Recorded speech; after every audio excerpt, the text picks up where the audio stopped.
Oremos. Padre, gracias, Señor, por la gran paciencia y misericordia que nos tienes a todos nosotros. Todos estábamos descarriados, perdidos en vicios, pecados, malos caminos. Y allí donde estábamos, tú como un buen pastor has venido a rescatarnos, a sacarnos de toda la maraña que había en nuestras vidas, para librarnos de todas esas cosas, Señor, y limpiarnos y fortalecernos y equiparnos para glorificarte a ti en esta vida. En este mundo lleno de violencia, de maldad, de ignorancia de sus cosas, Señor, nosotros hemos sido hechos así como eras tú, la luz de este mundo. Ahora, así como tú dijiste, yo soy la luz del mundo, y también después dijiste, ustedes, vosotros sois la luz del mundo.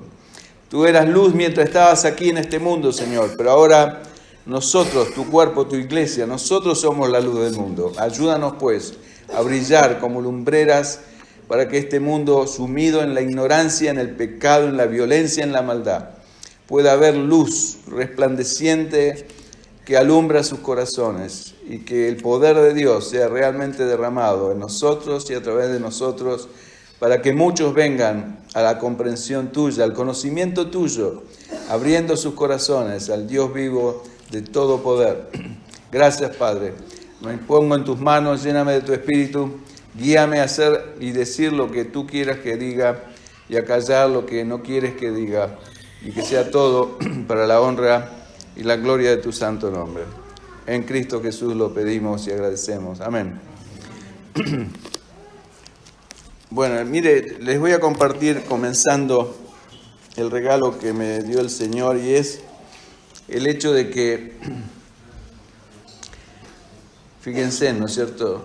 El Señor me bendijo mostrándome un área de mi vida que no es muy agradable, ¿verdad? Pero tal vez es algo común en todos nosotros, por eso se los quiero compartir.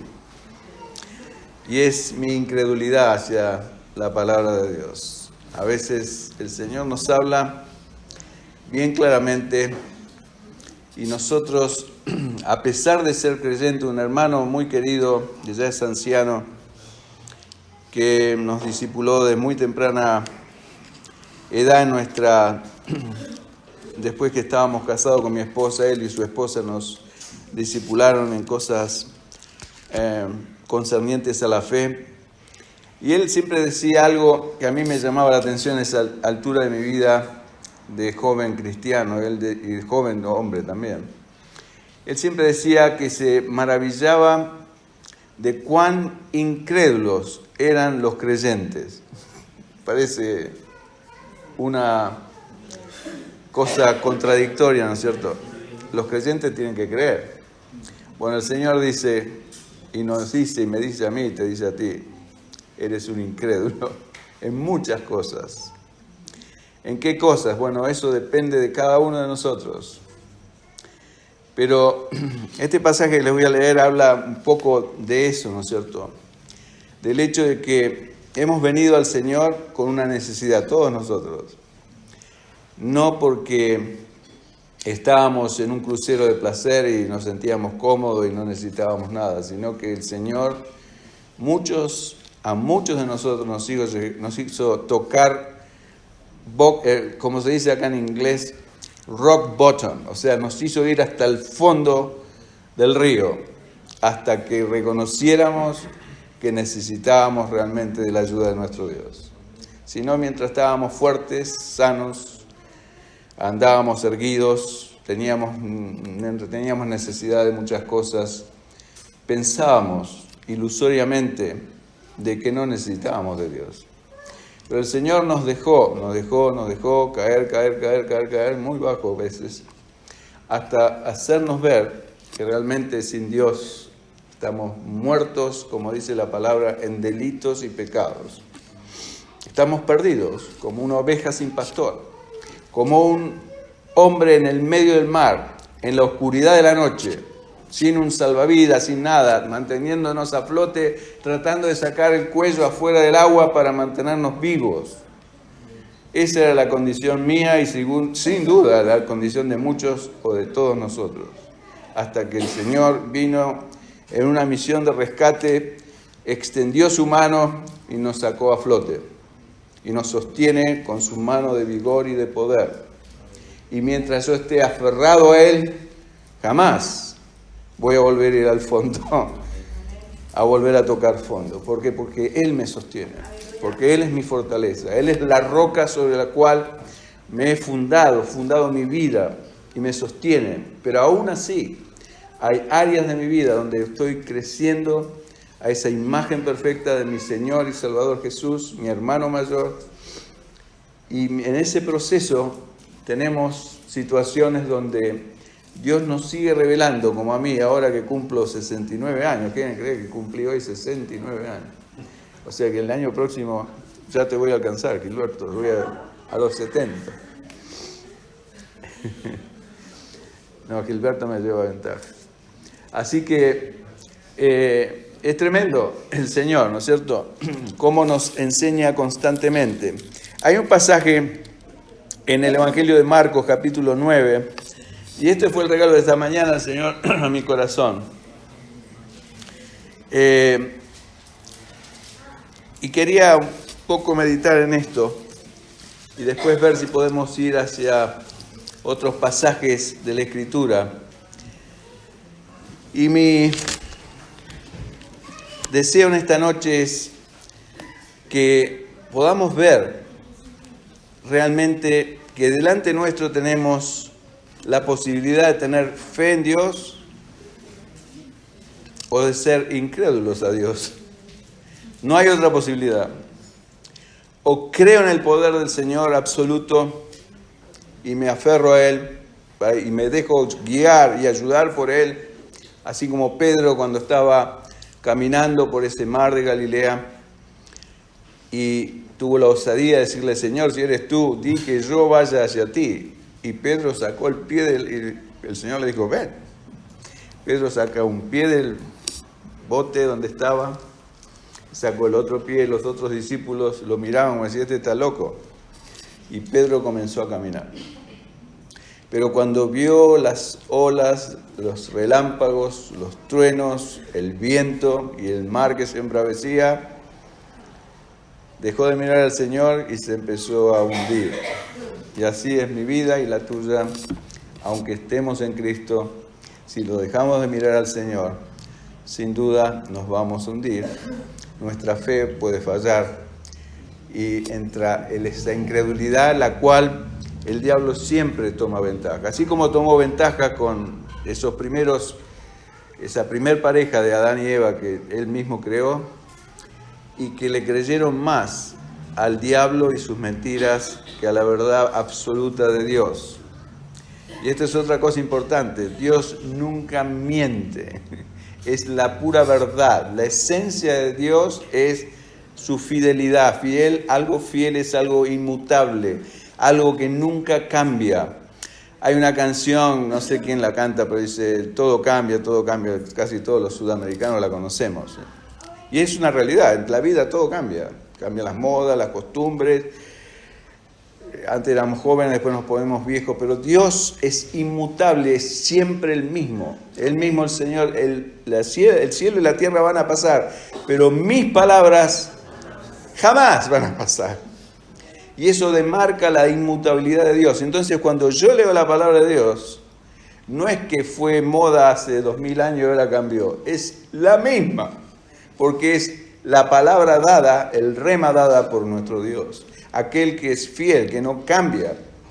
Entonces, este es el verso 14 del capítulo 9 del Evangelio de Marcos, y les comento más o menos la figura de lo que estaba pasando. El Señor se había transfigurado, fue en el monte de la transfiguración, ese famoso pasaje, y había descendido. Y aquí va hacia un lugar, y cuando llega, dice el verso 14, cuando llegó a donde estaban los discípulos, quiere decir que Se acuerda que él había subido al monte de la transfiguración solamente con 3 de sus discípulos. Los otros 9 estaban abajo. Cuando descendieron y bajaron, este es donde empezamos a leer el punto 14, el versículo 14. Cuando llegó a donde estaban los discípulos, vio una gran multitud alrededor de ellos, o sea, de los otros 9 discípulos que habían quedado abajo, y escribas que disputaban con ellos, y enseguida toda la gente, viéndole, se asombró y corriendo a él, le saludaron. O sea, imagínense, cuando Jesús entraba a un lugar, su presencia nada más hacía que todo lo demás se olvidara y todos corrieron hacia él a saludarlo. Porque era un hombre muy conocido, de mucha fama y fama del bien que hacía a todo el mundo. No era fama negativa, era fama positiva. Y así debe ser en mi vida y en la tuya. Debemos ser famosos no por lo malvado que somos, sino al contrario. Porque nuestra vida está llena de bondad, llena del amor de Dios, llena del gozo y de la paz de Dios. Y si no es así, revisémonos, porque hay algo que anda mal en nuestras vidas. Entonces, y este era nuestro Señor, fueron a saludarle. El verso 16, Él les preguntó, Jesús, ¿qué disputáis con ellos? Le pregunta a sus discípulos, ¿qué estaba disputando? O sea que obviamente cuando bajaba los vio discutiendo con los fariseos, escribe con la gente, la multitud que estaba ahí. Y respondiendo uno de la multitud dijo, Maestro, este no era un discípulo, era alguien que estaba en la multitud. Traje a mi hijo, que tiene un espíritu mudo, el cual donde quiera que le toma, le sacude y echa espumarajos y cruje los dientes y se va secando. Y dije a tus discípulos que lo echasen fuera y no pudieron. Y mire lo que dice Jesús en el verso 19. Y respondiendo él les dijo, oh generación incrédula, a sus discípulos, ¿hasta cuándo he de estar con vosotros? ¿Hasta cuándo os he de soportar? Nuestro Señor. Imagínense que su líder espiritual, su pastor, le diga esto. Yo no le dije nunca esto a nadie, pero el Señor se lo decía a sus discípulos. Generación incrédula, ¿hasta cuándo los voy a soportar en la incredulidad? ¿Entienden el cuadro? El problema, el Señor varias veces reprendió a sus discípulos, no reprendió a una mujer prostituta, no reprendió a la mujer adúltera, no reprendió a un recaudador de impuestos, o a nadie más que aquellos que eran sus discípulos. Y era bien duro porque ellos se supone que debían creer, porque estaban con el Señor, que habían recibido revelación.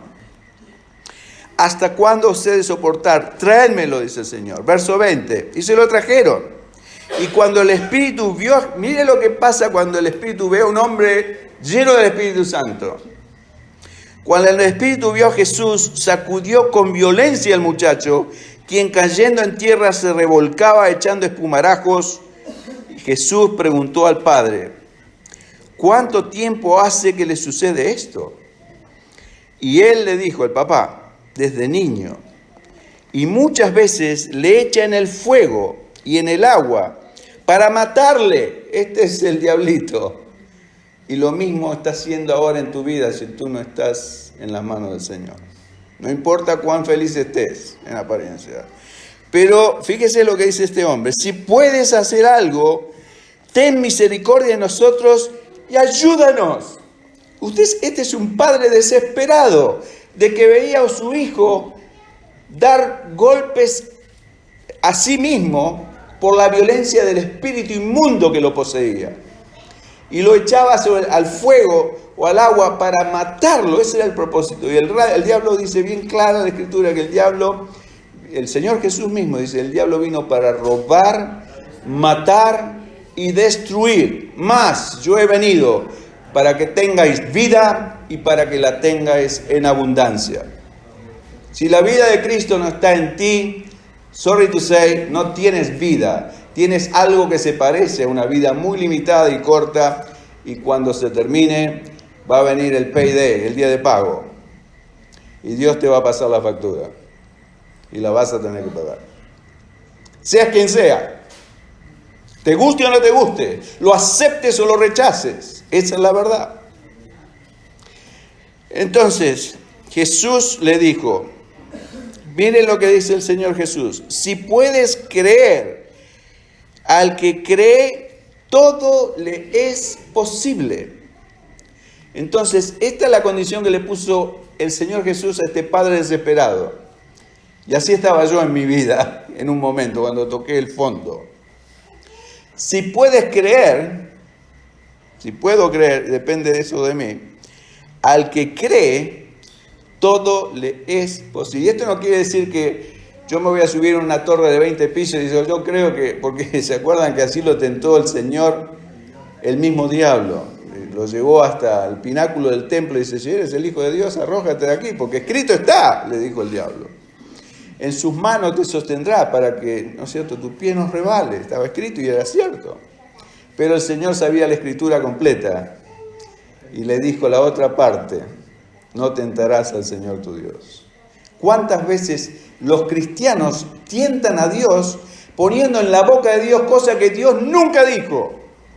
O cambiando y torciendo la escritura para acomodar su deseo de pecar, para poder seguir pecando, en vez de acomodar su vida con la verdad absoluta de Dios. El que nunca cambia, el que es siempre igual, el que es siempre justo, el que es siempre verdadero.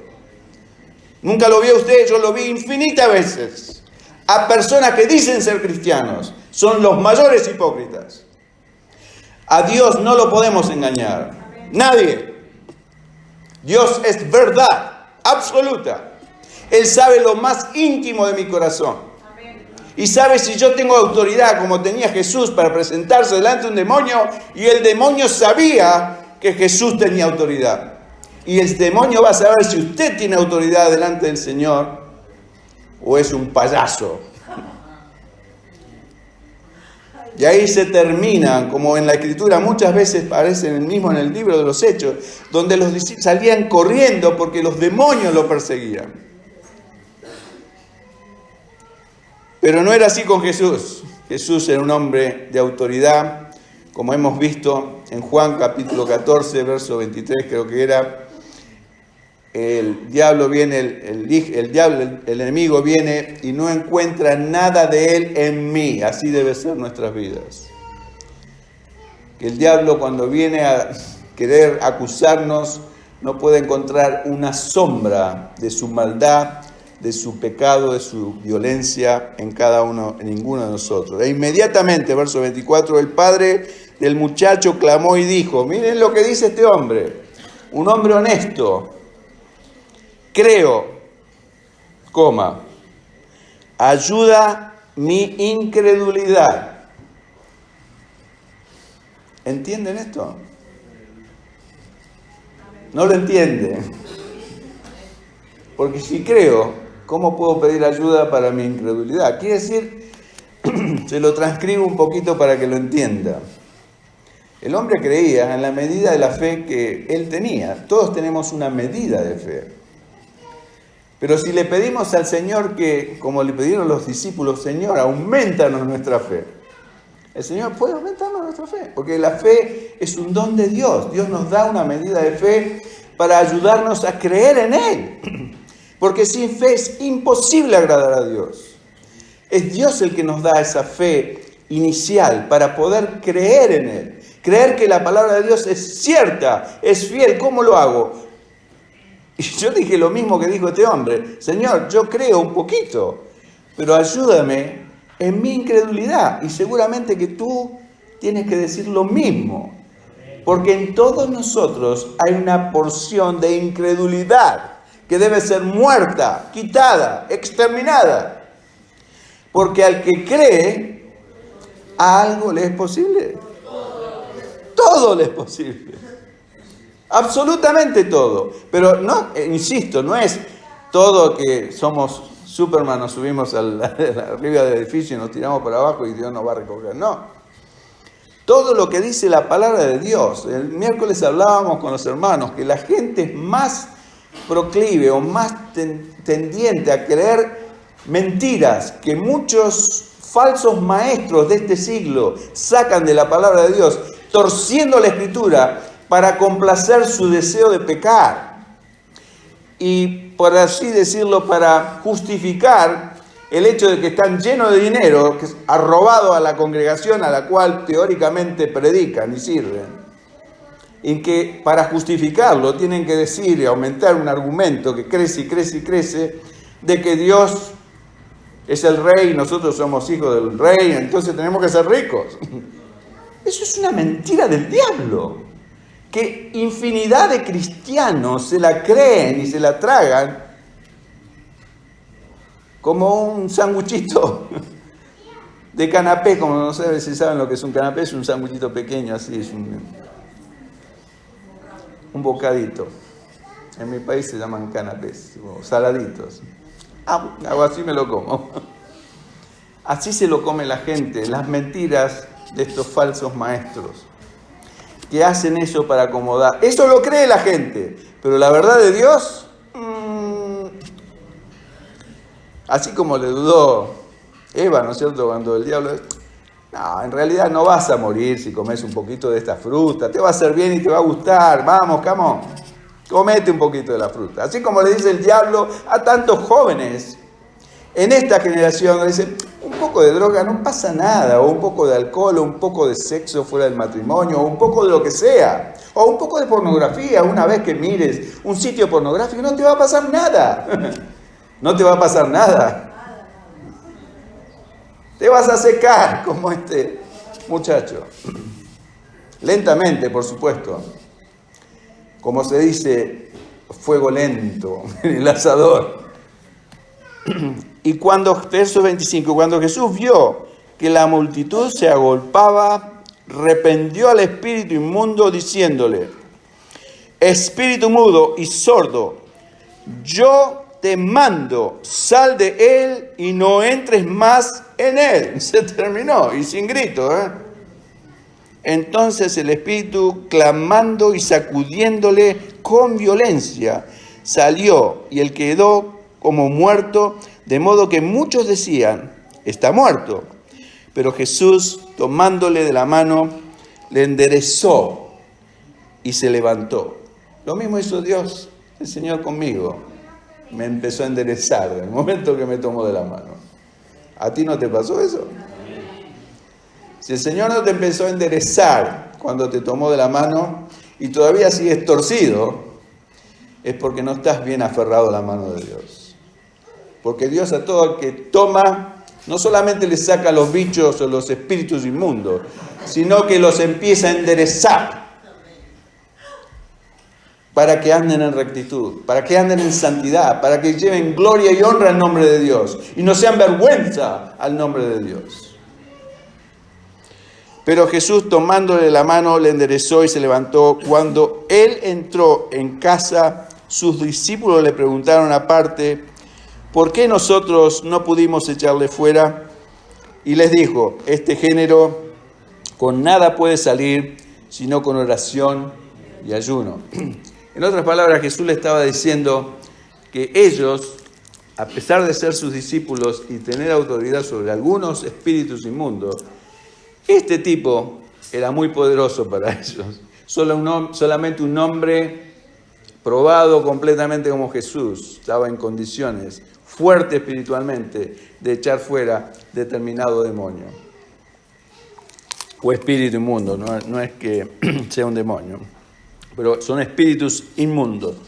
Y esto vemos claramente que, no sé si, como dije, usted se siente identificado con esta realidad. Como declaró el papá de este niño mudo y sordo, y diga, porque así digo yo creo la palabra de Dios, pero cada vez que sigo incursionando y profundizando más en las palabras de Dios, me voy dando cuenta, por la guía del Espíritu Santo que está viviendo en mí y me ayuda a entender y me revela la palabra de Dios, cuán incrédulo soy en muchas áreas.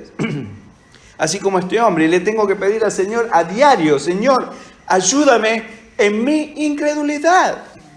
Y creo que tú le tienes que pedir lo mismo, seas quien seas. Así seas un niño que no ha nacido todavía a la fe o al espíritu, o así seas una persona que ya nació y estás avanzada en tu caminar con el Señor, seas quien seas. Creo que es algo que todos tenemos que clamar a nuestro Dios y decir: sí, Señor, tengo una medida de fe, pero quiero más. Quiero que me ayudes a creerte más, a creer a pie juntilla esto que dice tu palabra y que para mí está demasiado alto para mi gusto, digamos así. ¿No le pasa a usted que hay muchas cosas que leen la palabra de Dios y que parecen demasiadas altas de alcanzar? Automáticamente tenemos dos opciones. La primera opción, que es la más común, es decir, puedo decir que la Biblia realmente no quiere decir esto, sino que es algo para cierto tipo de personas. Es algo para el pastor, por ejemplo, o para los líderes de la junta directiva, o para los diáconos, los ancianos. Pero no es para todos. Pero no es así. La palabra es para todos. Pero muchas veces nos conformamos con eso. Entonces lo que hacemos en ese caso es tomar el camino de la deshonestidad, el que degrada a la Biblia a nuestra propia estándar moral. O sea que en realidad Dios no quiere decir eso. Les voy a dar un ejemplo, por ejemplo. Como ejemplo. Dice así, vamos a leer varios versículos en el Evangelio de Juan y después vamos a pasar a la carta de 1 Juan. Voy a tratar de no ser largo, así que ténganme paciencia.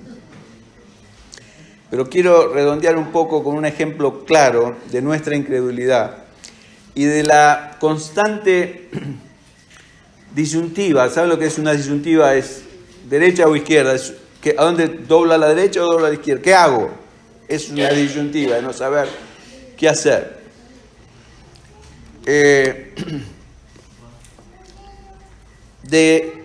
Si voy a creerle al Señor o le voy a creer la mentira al diablo. Porque es así de simple. Entonces, en Juan capítulo 14, verso 15, el Señor Jesús dice algo que todos creo que lo conocemos de memoria, que define un poco, o aclara, o deja en claro, o tira por tierra, la posibilidad de que yo diga al Señor que lo amo si realmente no estoy dispuesto en mi corazón a guardar su palabra. El Señor Jesús dice: si me amáis, Juan capítulo 14, verso 15. Si me amáis, dice Jesús, guardad mis mandamientos. Quiere decir que el Señor no me obliga a mí a guardar su mandamiento. Solamente me da la opción y me dice, y me aclara: mira, Daniel, si realmente me amas como me dices en tus canciones cuando cantas y me alabas, o cuando oras conmigo en tu intimidad y me dices que me amas, si realmente me amas, tienes que obedecer lo que yo te digo en tu palabra. ¿Entiendes? ¿Alguna vez lo entendió así? Es simple. La palabra de Dios es muy simple. O sea que, ¿de qué forma muestro a Dios que lo amo? ¿Levantando las manos o tirándome al suelo o arrancándome los pelos? No. Es obedeciendo la palabra de Dios. La única forma que yo tengo de demostrarle a Dios y al mundo de que realmente amo a mi Dios. Después, en el capítulo 15, el Señor dice algo tremendo. Dice así, capítulo 15, verso 4, en Juan, en el Evangelio de Juan, dice: permaneced en mí, dice Jesús. Es la famosa analogía que hace el Señor de la vid y los pámpanos, ¿se acuerda? Permaneced en mí y yo en vosotros. Como el pámpano no puede llevar fruto por sí mismo si no permanece en la vid, así tampoco vosotros o ustedes, si no permanecen en mí, no podemos llevar fruto. ¿Qué quiere decir esto? Yo siempre voy a depender escuche, porque es importante que lo entienda. Este ejemplo de la vid y los pámpanos a lo mejor no se entiende bien, pero vamos a tratar de ilustrarlo de una forma más simple. Un árbol, ¿no es cierto? Un duraznero, con ramas. El árbol tiene varias ramas y cada rama cuelgan duraznos en la época de cosechar duraznos. Ahora, si usted corta una rama de ese árbol, una rama que está produciendo duraznos en un árbol que tiene 50 años ese árbol, y hace 50 años que produce duraznos, ¿qué pasa si usted corta esa rama de ese árbol? ¿Va a seguir dando duraznos? No. O sea, no se va a secar súbitamente, de repente, pero lentamente, por eso digo, lentamente se va secando y ya pierde, como no tiene relación con el tronco del árbol, porque donde viene la savia, la vida, se va muriendo, se va secando y nunca más produce fruto. Eso es lo que quiere decir el Señor. No importa cuán experimentado sea yo. ¿Cuánto hace que me escucha predicar casi todos los sábados? Por lo menos casi voy para los 11 años. No están aburridos. Pero usted puede pensar, bueno, el hermano Daniel ya tiene todo fríamente calculado, él se sube al púlpito, no tiene problema. Wrong, está equivocado. Si en un momento yo me desgajo del Señor, vengo acá, me subo al púlpito, y puedo traerle 0 de bendición a su vida, porque pierdo mi relación con la fuente de vida espiritual que es el Señor mismo. Y eso es lo que quiere decir el Señor. No importa la experiencia que tenga, así haya 50 años que predico el Evangelio o la palabra de Dios y la conozca de memoria, lo único que va a hacer es oír una sonata que lo único que le va a traer a usted una verborragia de palabra que no le va a ayudar para nada. Pero si mi vida está en contacto, permaneciendo en el Señor, en su vida, en esa savia, en esa vida que es el Espíritu de Dios en mí, esa fuente inagotable de vida, que es como un río, que dice la palabra, ¿se acuerdan? Esos 3 niveles que el Señor va haciendo en nuestras vidas. Primero es una copa de salvación, después es una fuente de agua que salta para vida, y después son ríos que fluyen no solamente para saciar nuestra sed, sino la sed de aquellos que nos escuchan. Esos 3 niveles es lo que quiere producir Dios en cada uno de nosotros. Así que para que eso ocurra, la única forma es estar apegados a nuestro Señor, como esa rama al duraznero. Ni bien nos cortamos del Señor, por más experiencia que tengamos, se terminan los frutos, se termina la vida. Porque se termina la comunicación y el contacto directo con el Señor. Eso es lo que quiere decir que lo que dice el Señor, permaneced en mí y yo en ustedes, como el pámpano o como el duraznero no puede llevar fruto por sí mismo, la rama del duraznero, si no permanece en el duraznero, así tampoco ustedes si no permanecen en mí. Porque eres la fuente de la vida. Entonces, esto es tremendamente importante. Quiere decir que eso me mueve a mí a estar buscando al Señor constantemente. Porque esa fuente de vida permanezca en mi corazón, no solamente para predicar, sino para vivir lo que predico, porque si no el Señor me anula como testigo y me quita el poder. O sea, el poder fundamental de la unción del Señor o del Espíritu Santo se basa en la obediencia al Señor, sí, por supuesto, y en la sinceridad constante de nosotros delante de Él y andando con Él constantemente, porque si eso falta, nos vamos secando como esa ramita hasta que no queda nada. Y eso me podría pasar a mí como a cualquiera de nosotros, y conocemos al Señor y tenemos el Espíritu de Dios. Ahora, mire lo que dice, acuérdese de eso, la orden del Señor. Ese es un mandamiento del Señor, permaneced en mí. No es un choice, no es una opción, no es algo que yo puedo decir, bueno, hoy tengo ganas de permanecer en el Señor. Mañana, quién sabe. Es una necesidad de cada día de mi vida. Porque en el momento que estoy cortado de la presencia y relación con el Señor, no puedo producir ningún tipo de fruto para Dios. Ninguno. No puedo ser de bendición a mi esposa, no puedo ser de bendición a mis hijos, no puedo ser de bendición realmente ni en mi propio trabajo secular, porque el propósito por el cual Dios me puso ahí se pierde. Entonces sí, a lo mejor voy a seguir ganando dinero en ese trabajo, pero no voy a glorificar a Dios en un lugar donde Él me puso a glorificarle. ¿Se da cuenta la diferencia?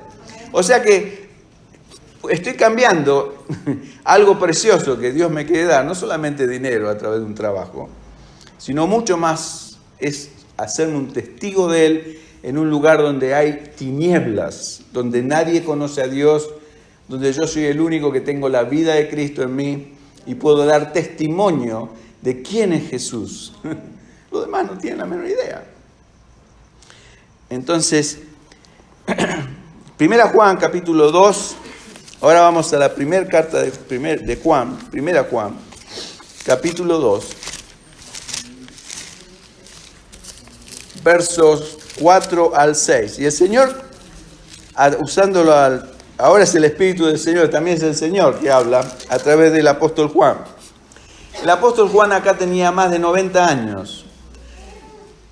Y cuando estaba con Jesús como un discípulo y como un apóstol de él, Juan tal vez tendría alrededor de 30 años. O sea que Juan había caminado 60 años de su vida con el Señor. ¿Tendría experiencia en lo que decía? Yo creo que sí, ¿no es cierto? 1 Juan capítulo 2, versos 4 al 6. Y este hermano querido nos dice lo siguiente. Y esto es tremendo, es demoledor. El que dice, yo le conozco y no guarda sus mandamientos, el tal es mentiroso. Y la verdad no está en él. Pero el que guarda su palabra, al verso 5, en este verdaderamente el amor de Dios se ha perfeccionado. Claro, porque, ¿se acuerdan lo que dijo Jesús? Si me amáis, guardad mis mandamientos. O sea, acá lo que está diciendo Juan, que el que guarda su palabra, en este verdaderamente el amor de Dios se ha perfeccionado en esa persona. Es bien claro, porque guarda su palabra. Por esto sabemos que estamos en Él. Estar en Cristo es como este papel dentro de mi Biblia, estar en Cristo. Este soy yo y este es Cristo. Estar en Cristo es estar guardado en Él, preservado por Él, protegido por Él, sujeto a la voluntad de Él. Él es el rey de mi vida, Él me dirige, Él me controla, no como una marioneta y un títere. Yo tengo absoluto control propio. El Espíritu Santo que Dios nos ha dado no es un espíritu de cobardía, sino de poder, de amor y de dominio propio. O sea que nunca el Espíritu Santo va a venir a poseerme, va a venir a guiarme. Los únicos que poseen y controlan son los espíritus inmundos. Por eso usted puede llegar a ver gente como este exfutbolista o jugador de rugby que mata a los 3 niños, a su esposa y se suicida a él en una atrocidad tremenda que está instigada por el mismo diablo, que solamente nosotros la podemos entender porque tenemos revelación espiritual. La gente del mundo no tiene la menor idea, piensa que es un loco o alguien que se le soltó un tornillo o que le faltó algo, no sé. Pero yo entiendo que eso pasa y cada vez pasa más a menudo en el mundo porque la gente da la espalda a Dios y se vuelven animales, carnales. Lo único que buscan es complacer sus deseos egoístas. Entonces Dios está fuera de su agenda, está fuera de su mundo, no quieren saber nada con Dios.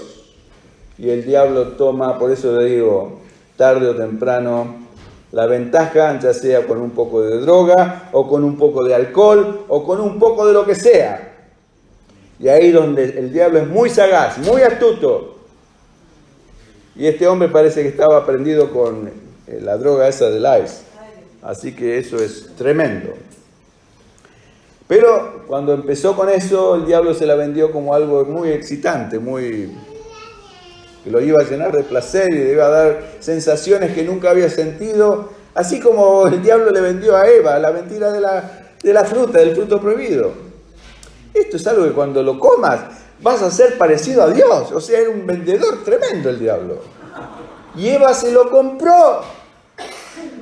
Cuando Dios le había dicho bien claro a Adán, el día que comas de este arbolito, ciertamente, no le dijo tal vez, ciertamente, seguro, te lo digo yo que soy Dios, vas a morir. Por supuesto, no cayeron redonditos en el piso, llevó tiempo, pero estaban muertos. Así como esa rama desgajada, ya estaban muertos, potencialmente, como esa higuera que el Señor secó. Y recién al otro día los discípulos dijeron, maestro, la higuera que maldijiste ahora está completamente seca. Sí, ¿qué tenían? ¿Alguna duda? Le estaba por decir al Señor. Una vez que el Señor lanza la palabra, eso ocurre. Porque toda la creación está sujeta al poder de la palabra de Dios. Los únicos que no están sujetos somos nosotros los seres humanos. Dios clama a nuestro sentido común. A nuestro sentido común, es decir, entrar en razón, es decir, ¿cómo puede ser que yo me tire en contra del Creador, del que me dio vida, del que me sostiene, del que me provee, del que me ama con amor eterno, que se ha preocupado hasta para rescatarme de mi situación y traerme a los lugares más altos con Él? ¿Cómo puedo yo hacer eso? Ahí entré en razones. Y es ahí donde me arrepentí, me humillé delante de Dios. Y el Señor me echó la mano y me empezó a enderezar. Y eso todavía sigue. El Señor todavía me sigue enderezando. No vaya a creer que ya estoy derechito. Estoy derecho, como decía uno, como un tronco de parra. ¿Sabes el tronco de parra? El Señor tiene que seguir enderezándonos hasta el día de que venga a buscarnos o nos lleve a su presencia, donde Él en un instante nos va a hacer iguales a Él. Y esa es la esperanza que Juan dice en su epístola en 1 Juan, el que tiene esta esperanza en Él, de que un día vamos a ser como Él, se purifica a sí mismo, quiere decir que cada vez quiero ser más parecido a Él. Y por eso le pedimos revelación espiritual. O sea, el que dice, yo le conozco y no guarda sus mandamientos, el tal es mentiroso, una tremenda verdad, y la verdad no está en él.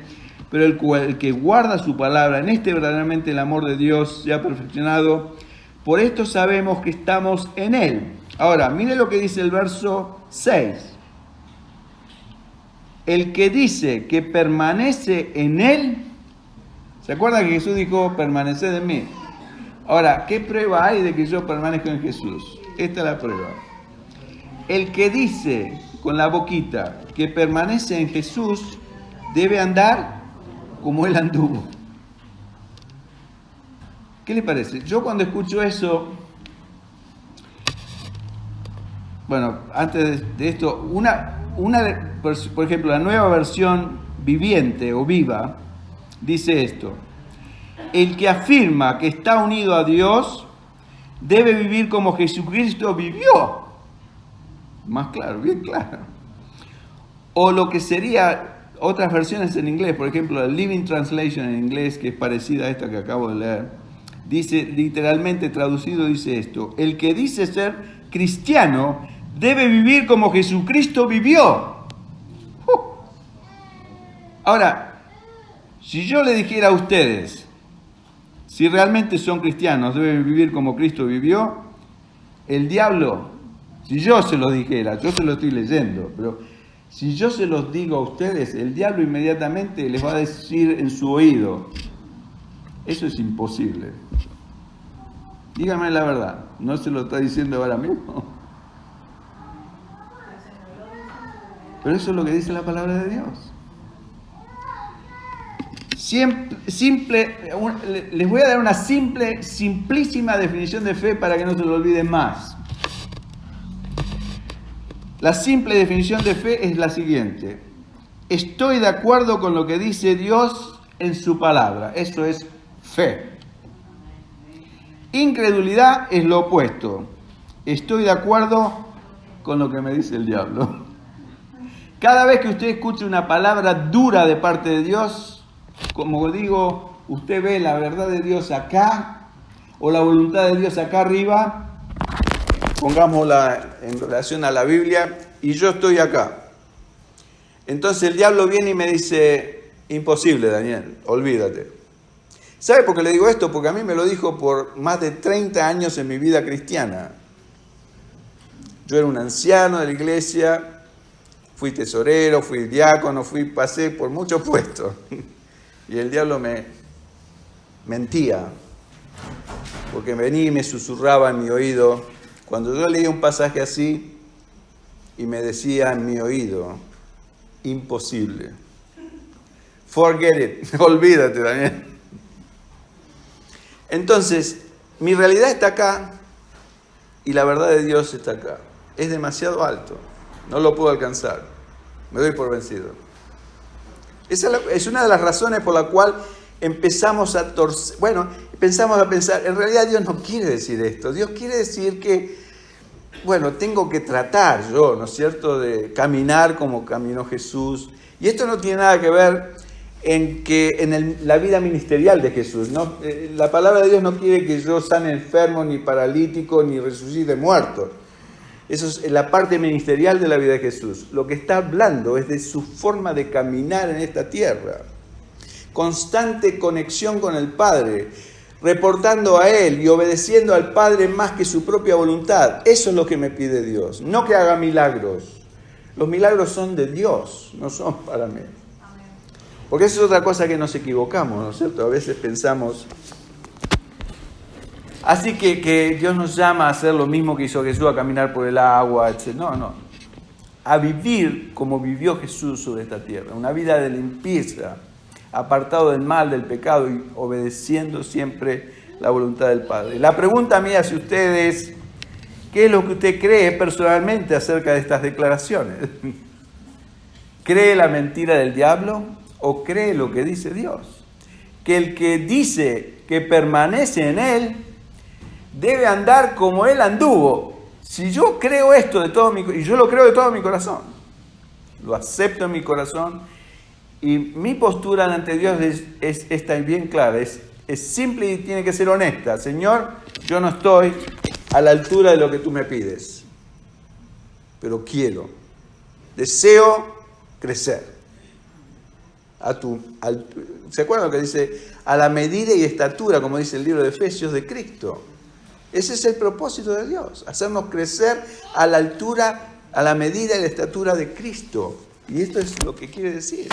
No quiere decir que lo vamos a hacer en un instante. No, olvídense.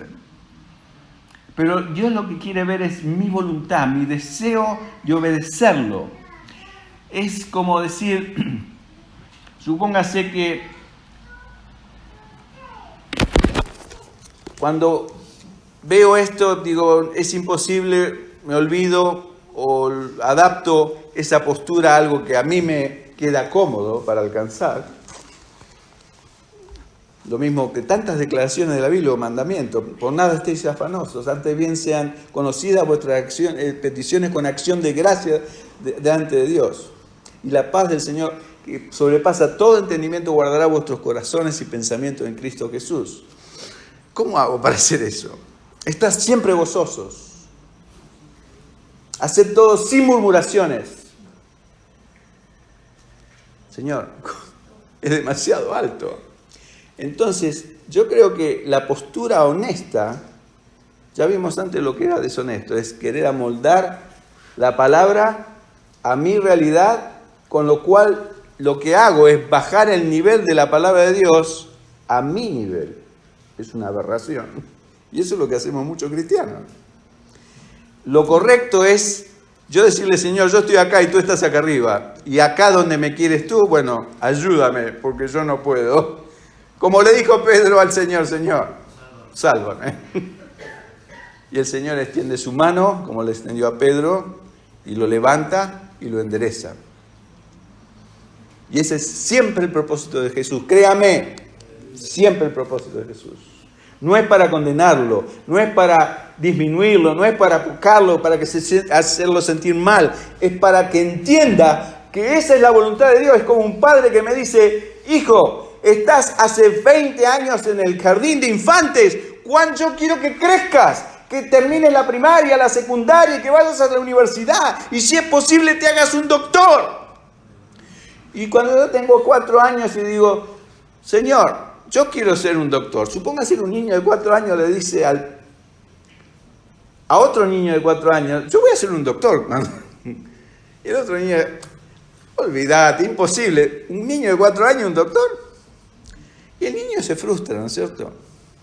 Entonces el padre del niño que lo siente le dice, hijo, no te preocupes, te va a llevar tiempo, te va a llevar esfuerzo, no va a ser fácil, vas a tener que privarte de muchas cosas, pero si tú te empeñas, yo te voy a ayudar y voy a hacer todo lo posible a mi alcance para que tú llegues a ser un doctor. Y si el niño es honesto y es sincero en su declaración, ¿creen que el padre no lo va a ayudar a ser un médico? Por supuesto que lo va a ayudar. Y si no tiene, yo he visto padres que se sacrifican a tal punto en mi país de no comer ellos para hacer que sus hijos progresen y estudien y sobresalgan en la vida. Yo creo que cualquier padre tendría que pedir un préstamo a un banco, lo va y lo pide con tal que ayudar a su hijo a que llegue a ser aquello que aspira a ser, si es honesto y es bueno. En el mundo del deporte, supóngase que viene un jovencito de 12, 13 años que le gusta el fútbol y lo ve que tiene talento, así como, ¿te acuerdas de Felipe cuando jugaba al fútbol? Y lo ve un entrenador que tiene talento el niño y lo llama al padre y dice, yo puedo hacer que este niño en 20 años sea como Messi. Ahora, si el niño escucha eso y tiene 12 años, ¿qué va a hacer el niño? Y le gusta el fútbol. Y tiene a Messi como su héroe. Y le tiene la foto de Messi pegado en la pared de la puerta de su pieza, de su habitación. Y cada vez que la cierra o la abre, lo ve a Messi y dice, ¿qué tal Messi? Porque es su ídolo. Va a hacer todo lo posible por si este entrenador lo toma bajo su ala para hacer y obedecer todo lo que el entrenador le dice, porque quiere ser como Messi. Porque quiere, sobre todo, la platita de Messi, por supuesto. Pero también quiere, por supuesto, a lo mejor destacarse y descollar y ser un buen jugador porque le gusta el fútbol. Vamos a suponer esa parte nada más, dejemos todo lo demás. Pero se da cuenta, lo que quiero ilustrar es que hay un esfuerzo, que hay un deseo. Lamentablemente hay pocos cristianos que tienen como ídolo, como héroe, por así, no ídolo, sino héroe al Señor Jesús. Entonces, muy pocos cristianos quieren ser como es Jesús. Hay muchos que a lo mejor quieren ser como Messi, o como Bill Gates, o tantos otros, porque tienen dinero, son famosos. Pero Jesucristo, Y ese es el problema. Ese es uno de los grandes problemas, que nuestro héroe no es, lamentablemente, el Señor Jesucristo, porque si lo fuera, haríamos todo lo necesario para obedecerlo y ser lo más parecido a Él, así como esos niños hacen todo lo posible por ser lo más parecido a Messi, por eso se entrenan, o alguno que toca guitarra, o que toca el violín, o que toca lo que toque, el timbre, pero quieren ser como esas personas a las cuales ellos admiran. Ese es el punto. Si yo admiro a mi Señor, tengo que tener pasión, deseo honesto en mi corazón, como cantamos esa primera canción de alabanza de Marcos Witt, hermosa. Señor, yo quiero ser como eres tú. Pero honestamente, porque lo deseo, porque lo admiro, porque lo amo apasionadamente, quiero obedecer sus mandamientos. No para quedar bien ni para decir cosas bonitas en un púlpito, sino porque en mi vida privada, donde nadie me ve, aun cuando estoy solo frente al computador, donde estoy frente a mi televisión, yo quiero ser como Jesús. ¿Qué haría Jesús si estuviera frente a una pornografía? ¡Saldría corriendo!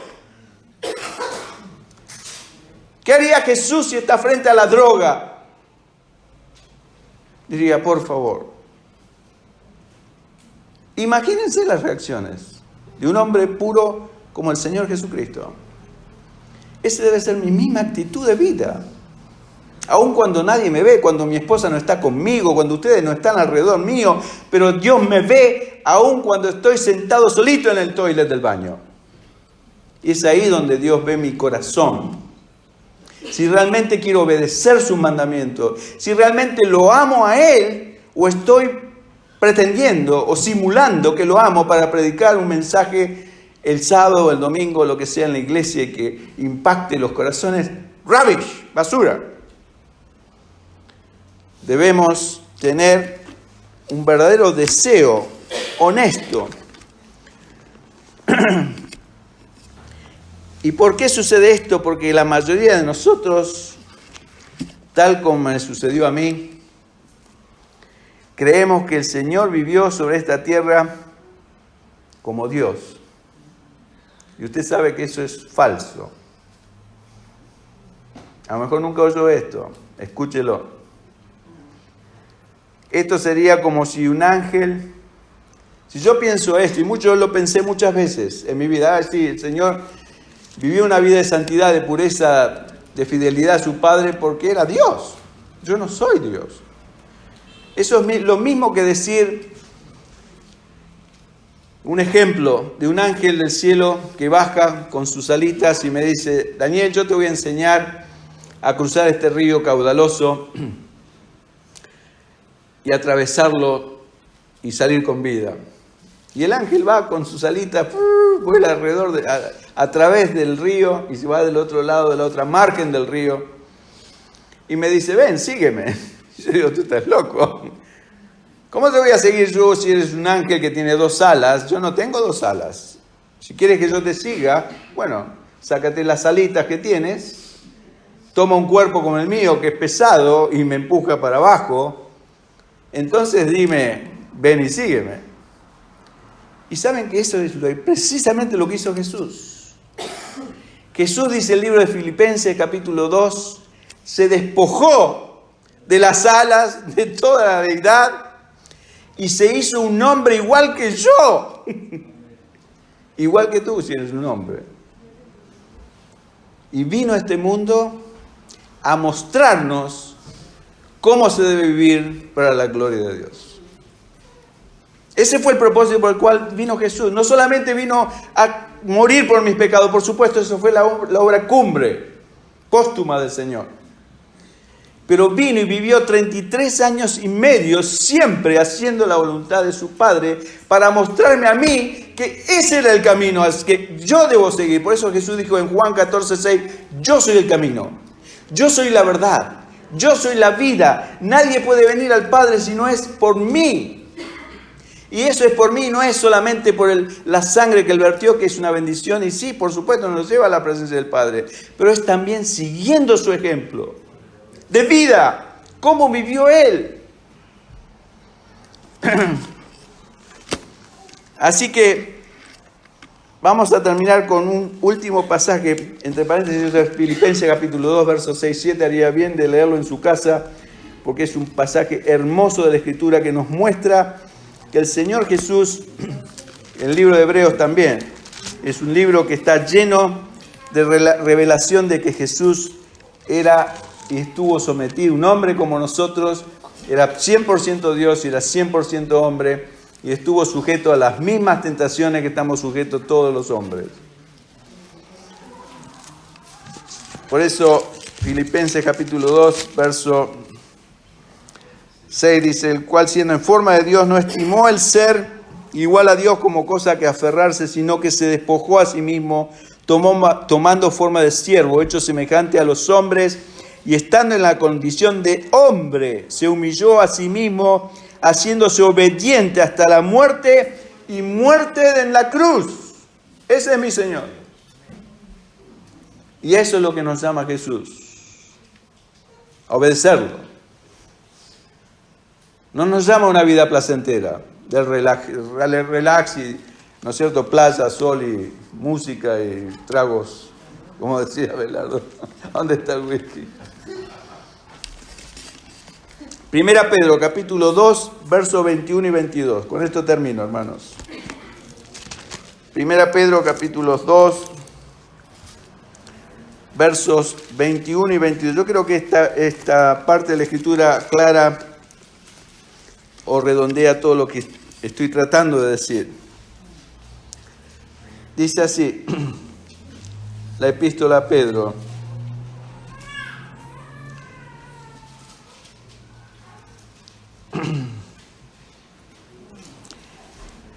Lo tienen, verso 21, capítulo 2 de 1 Pedro. Dice, pues para esto fuisteis llamados. Le está hablando a la iglesia, a los cristianos, aquellos que están dispuestos a ser no solamente creyentes, sino discípulos de Jesús. Porque también Cristo padeció por nosotros, dejándonos ejemplo para que sigáis sus pisadas. ¿Está claro esto? ¿Redondea lo que yo le estoy diciendo o no? Pero mire lo que dice el próximo verso. El cual no hizo pecado, ni se halló engaño en su boca. Perfecto. Pero el Señor me llama, y esto lo dijo Pedro, inspirado por el Espíritu Santo, y es para mí, y lo recibo, y es prueba evidente y fehaciente de que es la voluntad de Dios para mi vida, y me basta. Dice, el cual no hizo pecado ni se halló engaño en su boca, o sea, describe la santidad y pureza del Señor, quien cuando le maldecían no respondía con maldiciones, cuando padecía no amenazaba, sino encomendaba la causa que juzga justamente, quien llevó él mismo nuestros pecados en su cuerpo sobre el madero, para que nosotros, estando muertos a los pecados, vivamos a la justicia, y por cuyas heridas fuisteis sanados. Y esto está citando a Isaías. Porque vosotros erais como ovejas descarriadas, pero ahora habéis vuelto al pastor y obispo de vuestras almas. Amén. El Señor Jesucristo. Así que padeció por nosotros con este propósito, para dejarnos ejemplo, dice acá, para que nosotros podamos seguir sus pisadas en su ejemplo.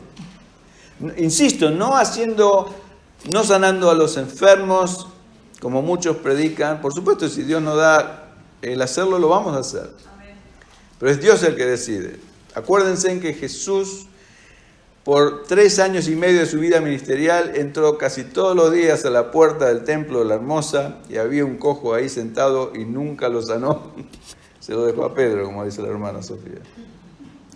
¿Pero eso por qué? ¿Porque el Señor se olvidó? No, estaba en el plan eterno de Dios. Y el Señor estaba siempre sujeto no al plan propio, sino al plan de Dios. Y así debo ser yo. Si el Señor me manda a través del Espíritu que vive en mí, sana a este enfermo, en obediencia yo lo tengo que hacer en el nombre de Jesús y para la gloria de Jesús. Pero hasta que ese momento llegue, yo tengo que hacer lo que Dios me da para hacer, que es obedecerlo a Él. Y en esto sabemos que nosotros, el cual no hizo pecado ni se halló engaño en su boca. Y este es el ejemplo, el bien claro que el Señor era perfecto. En los pasos de Jesús no había pecado alguno, y nos da algunos ejemplos en los siguientes versos. ¿Creemos este verso o dejamos que el diablo nos susurre nuevamente al oído y nos diga imposible? Sean honestos, no escuchó nunca el susurro del diablo cuando usted lee un pasaje así. Esto es demasiado, es imposible. Esto es lo que Dios quiere para usted. Y es posible. Y yo soy un testigo vivo de eso. No lo puedo lograr yo. Es imposible. Pero Dios lo puede hacer en mí en la medida que yo lo busque, lo desee y me entregue para que Él lo haga. Así que nuestra vida personal debería cambiar a tal punto que los valores que marcaron la vida de Jesucristo sean ahora mis propios valores, que deben marcar nuestras propias vidas. Quiera el Señor que así lo hagamos cada uno de nosotros, para la honra y gloria de Dios. Oremos. Padre, te agradecemos por esta palabra, que si bien nos deja a veces un poco incómodos respecto a revelarnos nuestra incredulidad hacia tu palabra, pero así somos, como ese padre de ese niño que tú sanaste, que era sordo y era mudo, al que tú le preguntaste, ¿crees que yo puedo hacer esto? Al que cree, no hay nada imposible. Y el hombre te respondió, sí creo, Señor, pero ayuda a mi incredulidad. Y lo mismo te decimos nosotros, Señor, somos todos incrédulos. Nos cuesta creer que tú puedes hacer tremenda obra de poder en nuestras vidas, que son tan débiles, que han estado tan bajo en el pecado, sumida en la bajeza de las cosas de este mundo, y que sea tu deseo llevarnos a esas alturas que nosotros de solo pensar nos sentimos mareados. Pero Señor, confiamos que tú tienes el poder y la voluntad y el deseo de hacerla en nosotros. Por eso, Señor, te damos plena autoridad. Yo te doy plena autoridad, hazlo en mi vida. Y te ruego para que muchos aquí en esta noche entreguen su corazón, su vida entera a ti, Padre, que no te escatimen 1 milímetro de su existencia para que tú los lleves a esas instancias mayores en su crecimiento espiritual y relación contigo, donde realmente puedan reflejar la gloria tuya en esta tierra en la cual vivimos y nos movemos. Te lo pedimos, Señor, en el nombre precioso de Jesús. Amén, Señor. Que el Señor los bendiga y no se desmotiven, no sean incrédulos, créanle al Señor. Crean que el Señor lo puede hacer en sus propias vidas.